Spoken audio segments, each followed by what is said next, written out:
Welcome to Bio Bits and Bytes. Great to be here.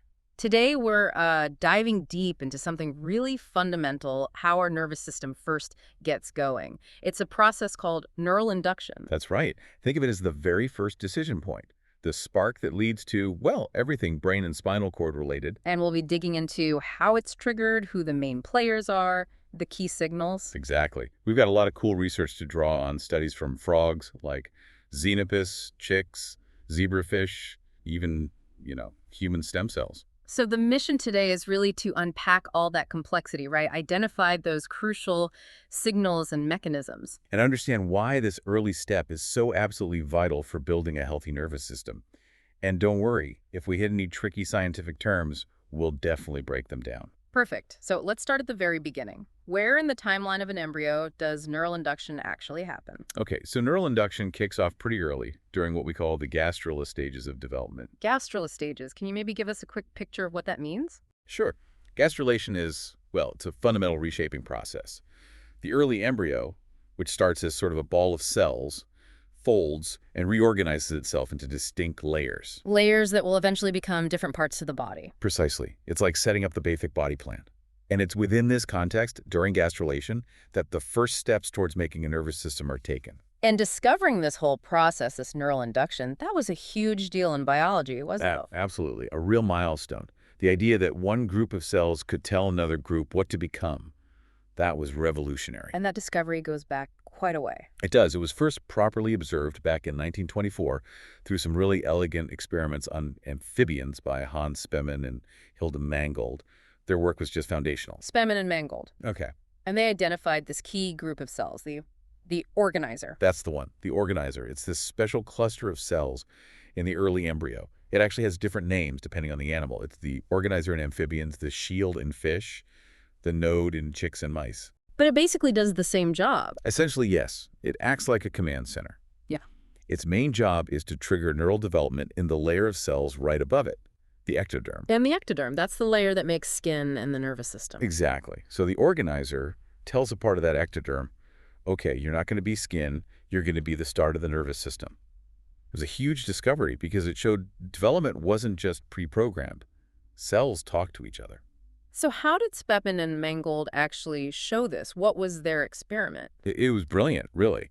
They took the organizer tissue, specifically from the dorsal lip of the blastopore in a newt embryo, and they grafted it, transplanted it onto the belly side, the ventral side of a different newt embryo. Okay. And what happened? The result was stunning.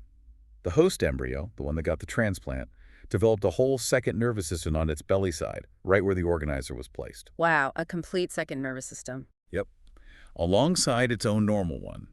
It was undeniable proof that this organizer tissue could induce the surrounding host ectoderm, which normally would have become belly skin, to instead form neural tissue, like a brain and spinal cord. That's incredible. It just shows the power of those signals. And this wasn't just some weird newt thing, right? This organizer concept holds up elsewhere. Exactly. That's what makes it so fundamental. Similar experiments, transplanting the equivalent organizer regions in fish, in chicks, in mice, they all produce similar results. A secondary axis, a secondary nervous system. So it's deeply conserved across evolution. It really is. It tells us this is a very ancient and essential mechanism for building a vertebrate nervous system. Okay, so the organizer sends the signal. But how? What's the message? This brings us to the default model, I think. Yes, the default model. It's a fascinating idea and kind of flips the logic you might expect. How so? Well, the model proposes that ectoderm cells, left to their own devices, actually want to become neural tissue. That's their sort of inherent tendency, their baseline state. So the default is neural, not skin. According to this model, yes. They'll become neural unless they receive specific signals actively telling them not to. Signals telling them to become epidermis, or skin, instead. Okay, so if the default is neural, what stops our entire outer layer just turning into brain? What's the signal that says be skin? Ah, that's where bone morphogenetic proteins, BMPs, come in. BMPs, okay. These BMPs are signaling molecules, and early on, they're active pretty much throughout the whole ectoderm. Their job is to inhibit neural development. They actively push cells away from the neural path and towards the epidermal path. So BMPs are like the don't be neural, be skin signal. Exactly. They suppress that default neural tendency. Then how does the organizer overcome this BMP signal in the region that is supposed to become the nervous system? Right, so the organizer fights back. It, along with the dorsal mesoderm layer underneath, secretes molecules that are BMP antagonists. Antagonists, meaning they block the BMPs. Precisely. Think of molecules like noggin, cordon, and follistatin. They act like molecular sponges or shields. They bind directly to the BMP proteins and prevent them from signaling to the cells. So they neutralize the B-skin signal? They do. And by blocking the BMPs in that specific dorsal region, the organizer allows the underlying default, the neural fate, to emerge in the ectoderm cells above it. It sounds like a tug-of-war. How does this create the actual pattern, the neural plate forming in one place and skin elsewhere? It creates a gradient. Because the organizer is on the dorsal backside, it secretes lots of these BMP inhibitors there. Further away, towards the ventral belly side, there are fewer inhibitors, so BMP signaling stays high. Ah, so a gradient of BMP activity. Exactly. Where BMP activity is low, near the organizer, you get neural tissue development. Where BMP activity stays high, further away ventrally, you get epidermis. It's like a molecular dimmer switch across the ectoderm. And we have solid proof for this, especially from frog studies. We do. Experiments in Xenopus were really key. If you take Xenopus ectoderm tissue, which would normally become skin because of BMPs, and you experimentally block BMP signaling. Just block the BMPs. Yep, just block the BMP signal. You find that this tissue is now sufficient to turn into neural tissue. It confirms that removing the BMP inhibition allows that default neural state to take over. Wow. Okay, so the default model, BMP inhibition, that feels like a really strong explanation. Is it the whole story, though? What about other signals like FGF? That's a great question. While BMP inhibition is definitely central, yeah, there's growing evidence that it's not the only thing going on. Fibroblast growth factor signaling, FGF signaling, seems to be another important player. FGF. How does that fit in with the BMP story? Do they work together? It looks like they interact. Some research suggests FGF signaling can actually help to inhibit BMP signaling itself through different molecular pathways. So it might sort of reinforce the effect of the BMP antagonists. Like an extra push towards being neural. Possibly. Or another idea, and this is quite interesting, is that FGF might be involved in modulating the competence of the ectoderm. Competence? You mean its ability to even listen to the signals? Exactly. FGF might prepare the ectoderm, making it more receptive or able to respond correctly to the neural induction signals, maybe at specific times or in specific places. It's like tuning the radio before the broadcast comes in. And does the importance of FGF change depending on the animal? You mentioned Xenopus earlier. Yeah, it seems like there might be species differences. Yeah. In Xenopus, under certain lab conditions, just blocking BMPs seems enough to get neural tissue. But in other vertebrates, like chicks or maybe even mammals, there might be a stronger requirement for FGF signaling alongside BMP inhibition for really robust neural induction. So the core idea is conserved, but the details, the reliance on different pathways, might vary a bit. That's a good way to put it. Development often uses variations on a conserved theme. Okay, this is getting intricate. Let's shift focus slightly to the edges, the neural plate border. What's going on there? Ah, the neural plate border. It's a really dynamic and important zone. It's right at the interface between the neural plate proper, the bit that will become the brain and spinal cord, and the surrounding ectoderm that will become skin. And why is it so important? Because this border region gives rise to some really crucial cell types, most famously the neural crest cells. Neural crest, those are the ones that migrate all over the place. That's them. Incredible cells. They move out and form parts of the peripheral nervous system, pigment cells in the skin, bits of the face and skull, a huge variety of things. The border also gives rise to the preplacidal region, which contributes to our sense organs, like ears and nose. So how does this border region get set up? Does BMP inhibition play a role there too? It seems so. Studies in both frogs and chicks show that if you treat non-neural ectoderm with BMP antagonists, you can actually induce markers, specific genes, that are characteristic of the neural plate border. So blocking BMP doesn't just say be neural. It might specify which kind of neural or neural-related tissue, depending on the level or context? It suggests that, yes, the level of BMP signaling might be critical not just for the non-neural choice, but also for specifying regions within the neural territory, like the border versus the central plate. This ties into another concept, right? Homeogenetic induction, sounds like. Like begets like. That's a perfect way to think about it. Homeogenetic induction refers to this observation. Making non-neural ectoderm become neural by blocking BMPs seems to work much better if those cells are physically connected, like a continuous trail, back to the existing neural plate or its border. So it's not just about removing the don't be neural BMP signal. There's also a come join us be neural signal coming from the neural tissue itself. That's the idea. Signals coming from the already formed neural plate seem to actively promote and stabilize the neural fate in adjacent cells where BMPs have been inhibited. It's like the neural tissue is reinforcing its own identity in its neighbors. That has some big implications for how we study this in the lab, doesn't it? Using those animal cap assays in Xenopus or chick explants. It really does. Take Xenopus animal caps, these little pieces of tissue from the top of the early embryo. They neuralize quite easily when you block BMPs. Right. But fate mapping shows that even small animal caps often contain cells that, in the normal embryo, were actually destined to become part of the neural plate border, or even the front of the neural plate itself. So they might already be kind of pre-biased towards a neural fate. Exactly. They might not be a truly naive or blank slate ectoderm. Their inherent tendency might make them particularly easy to push fully neural just by blocking BMPs. And is it a similar story with chick explants? Seems like it.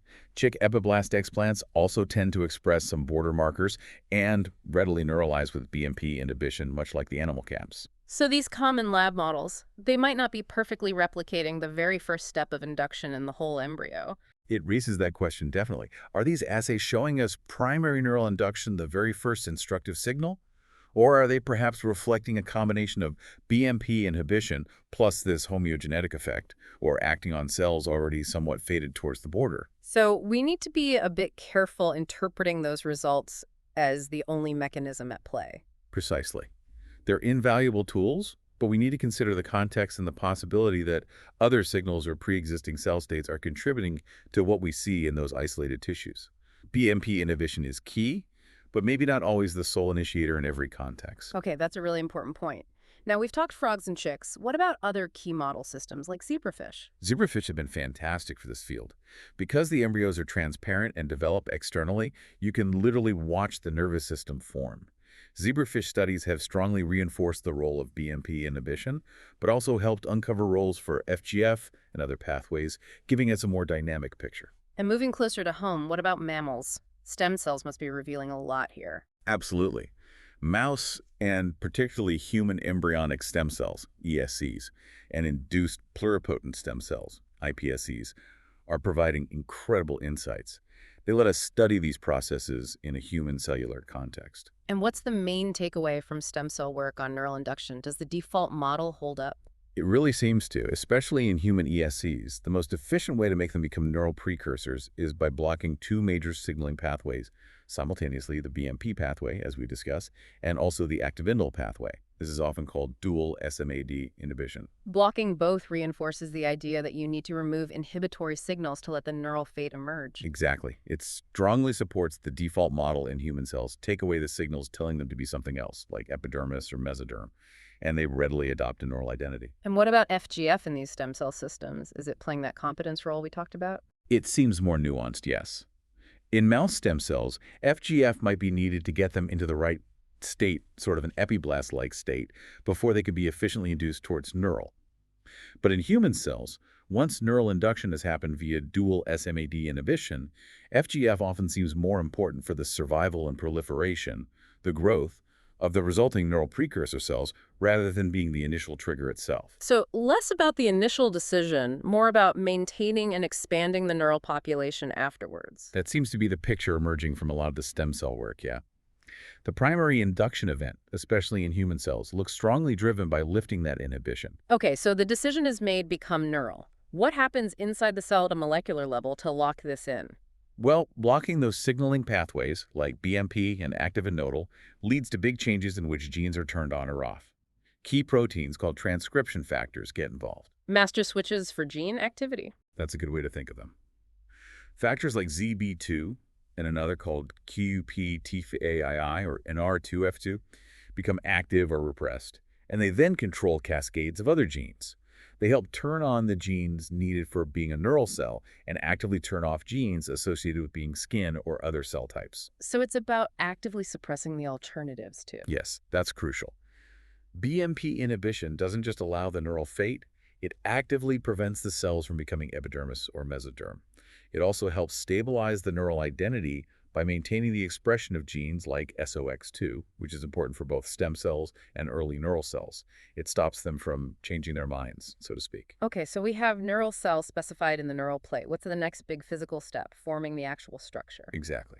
The flat sheet of cells, the neural plate, now needs to transform into the neural tube. This is the process of neurulation. Neurulation. And how does that happen? Does the plate just roll up? It's a bit more active than just rolling. It involves dramatic changes in the shape of the neural plate cells themselves. A key process is called apical constriction. Apical constriction. Yeah. The cells in the neural plate become sort of wedge-shaped. Their tops, the apical surfaces facing outwards, constrict and get narrower. This change in shape is driven by the cell's internal skeleton actin and tubulin filaments, pulling things tight. And when lots of cells do this together, It forces the whole sheet to buckle and fold inwards, primarily along the midline. The edges of the fold then move towards each other, meet up and fuse, sealing off to form a hollow tube, the neural tube, which is the precursor to the brain and spinal cord. the very foundation of the central nervous system. It's an amazing piece of cellular origami. Absolutely incredible. Okay, for our last topic, let's connect this fundamental developmental stuff to something with huge therapeutic potential. Endogenous neural stem cells and spinal cord injury. How does that link back? Well, while these endogenous stem cells aren't involved in the initial embryonic induction, the principles are related. These are stem cells that actually live within the adult spinal cord. Stem cells still there, even after development is finished. Yes. Although their numbers and activity decrease with age, they persist. And crucially, they retain the potential to divide and differentiate into new neurons and glial cells, the supporting cells of the nervous system. So after an injury, like a spinal cord injury, these cells could potentially help repair the damage. That's the hope and a major focus of research. Can we reactivate these resident stem cells, encourage them to multiply, migrate to the injury site, and become the right kinds of new cells to help bridge the gap and restore function? It sounds incredibly challenging. What kinds of things are researchers trying to wake up these cells? All sorts of approaches. Using growth factors called neurotrophins like NT3 or CNTF that are known to support neuron survival, exploring other molecules like melatonin, even physical methods like electroacupuncture or using biomaterial scaffolds to create a more supportive environment at the injury site. So it's not just about activating the cells, but also guiding them. Exactly. The local environment, the signals they receive, are critical. We need them not just to divide, but to become the specific types of neurons needed for repair and to integrate properly into the existing circuits. It's about providing the right cues, much like the embryo does during development. It really highlights how understanding the basic developmental signals, like those in neural induction, could inform how we try to stimulate repair later in life. Absolutely. The embryo is the master architect. By studying its blueprints, like how neural fate is first established, we hope to learn how to rebuild or repair the nervous system when things go wrong. Okay, wow. Let's just take a breath and try to summarize this amazing journey.